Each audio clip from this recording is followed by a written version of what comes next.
Hello and welcome to The Simple Dollar. My name is Nicole and today I'm talking all about why your budget needs a buffer. If you're brand new to The Simple Dollar, first of all, welcome. We are glad that you're here and we want you to stick around. So be sure to click the subscribe button and come back for more videos. We talk about all things personal finance, from budgeting to banking to credit.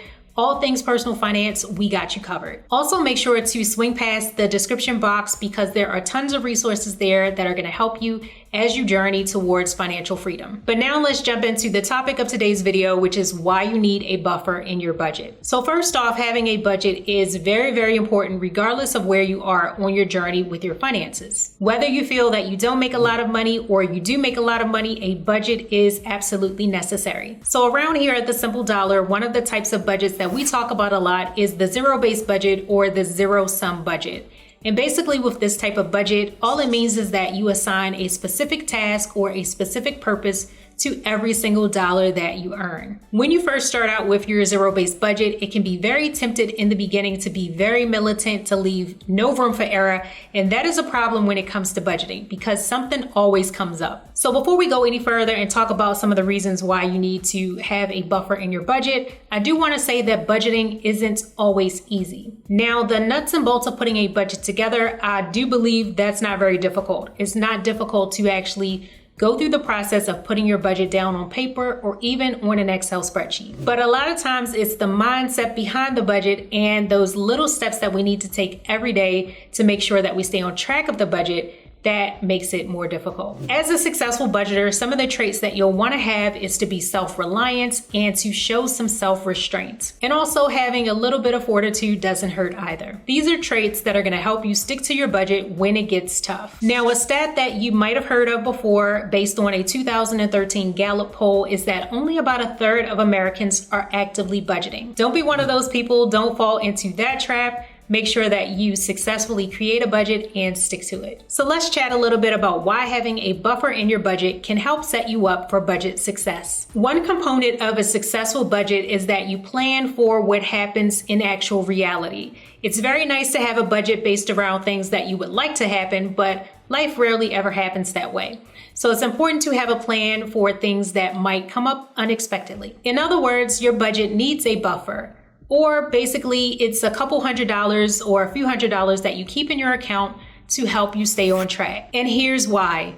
Number one, a budget buffer can help you account for overages. When you take the approach of budgeting 1 month ahead and you are budgeting this month based on what you earned last month, sometimes it can be difficult to keep track of those bills that sometimes fluctuate just a little bit. Now, of course, your rent and your mortgage are typically about the same every single month. They should be the same. But what happens with other expenses like your utilities is that they can fluctuate. In the summer months, for example, we're running our air conditioner in the house, so your gas and electric bill could spike. Or in the winter months when it's really cold out and you have the heat going at full blast, then you may have a bill that's a little higher than you wanted it to be. But the problem comes in when our income doesn't necessarily increase to reflect the increase in the bills that we have. So one of the ways to combat this is to keep that budget buffer inside of your account to make sure that you can cover the shortfall if some of your bills are a little higher than expected. Remembering our regular monthly bills is typically not an area of trouble for most of us. But the area where we sometimes can get into trouble is that we forget those other occasions that come up periodically, like a nephew's birthday, or the fact that our car needs to get an oil change this month, or the fact that our parents' anniversary is coming up and we need to purchase a gift. And it's also easy to forget about bills that come up infrequently or maybe on a quarterly basis, like perhaps your water bill or your car insurance. Number 3 reason to have a budget buffer is because life happens. Even when you feel like you're prepared for any and everything, life has a way of derailing our plans. And sometimes life just costs a little bit more than we expected. 1 month it could be an unexpected car repair. Month number 2, it could be an unexpected home repair. Whatever the emergency is, it's not always possible to wait until the next month to cover the expense.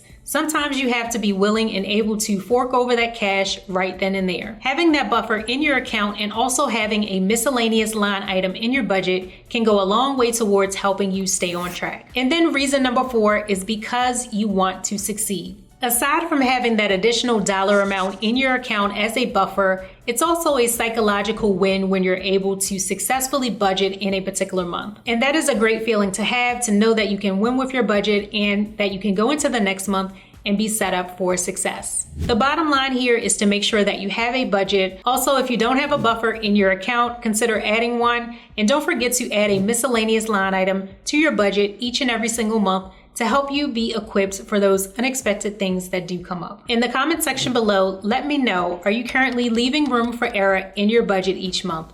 And if so, how much? If not, I hope that I've convinced you to do so. And I also hope that I've convinced you to hit that subscribe button here and come back for more great videos on the Simple Dollar channel. Thank you so much for watching. We'll catch you in the next video.